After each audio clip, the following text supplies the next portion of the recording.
विदिशा एक बड़ी high profile seat. देश के पूर्व प्रधानमंत्री अटल बिहारी वाजपेयी, सुषमा स्वराज, ये सब जो दिग्गज नेता है इस सीट से चुनाव लड़ चुके हैं। आकांक्षा, और इस बार इस सीट में कौन से दिग्गज नेता है? वो है पूर्व सीएम शिवराज सिंह चौहान। जी हां, वो लोकसभा चुनाव में मैदान में है। देखिए कितना दिलचस्प है विदिशा का सियासी समीकरण।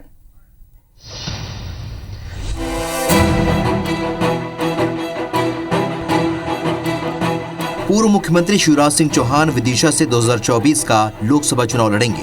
चौहान विदिशा सीट से ही 5 बार सांसद रह चुके हैं। विदिशा मध्य प्रदेश के महत्वपूर्ण लोकसभा निर्वाचन क्षेत्रों में से एक है। 1967 में देश के लिए हो रहे चौथे लोकसभा निर्वाचन के दौरान ये संसदीय क्षेत्र अस्तित्व में आया।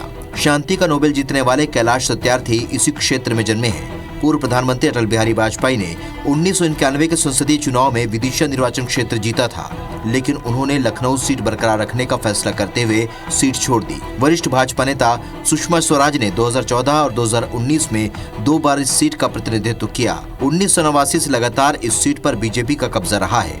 विदिशा लोकसभा सीट की बात करें तो पिछली बार इस सीट पर रमाकांत यादव की जीत हुई थी और वे 4 लाख से भी ज्यादा सीटों से चुनाव जीते थे। दूसरे नंबर पर कांग्रेस के नेता शैलेंद्र पटेल थे। यहाँ की 81.39% आबादी ग्रामीण और 18.61% आबादी शहरी क्षेत्र में रहती है। विदिशा में 18.68% लोग अनुसूचित जाति के हैं और 5.84 अनुसूचित जनजाति के। Bureau report IBC 24। तो कितना दिलचस्प आकांक्षा कि 1991 में जब चुनाव हो रहे थे, अटल बिहारी वाजपेयी चुनाव लड़ रहे थे, तो वहां के संगठन का काम शिवराज सिंह चौहान ने देखा था। और जब उस सीट को छोड़कर अटल बिहारी वाजपेयी लखनऊ गए थे, तब जब उपचुनाव हुए थे, तब शिवराज सिंह चौहान सांसद बने। तो एक बार फिर से विदिशा की सीट से शिवराज सिंह चौहान को मौका मिला। वाकई ये दिलचस्प है। और शिवराज सिंह चौहान ने आज चुनाव की तारीखों की घोषणा के बाद क्या कहा, अब वो सुनवाते हैं दर्शकों को। हमने जनता भी इंतजार कर रही है। मोदी जी के नेतृत्व में 370 पार बीजेपी जाए और 400 पार एनडीए जाए। अब तक का सबसे ऐतिहासिक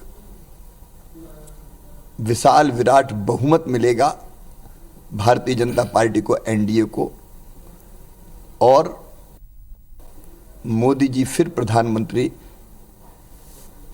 भारी बहुमत से बनेंगे, रिकॉर्ड तोड़ बहुमत से।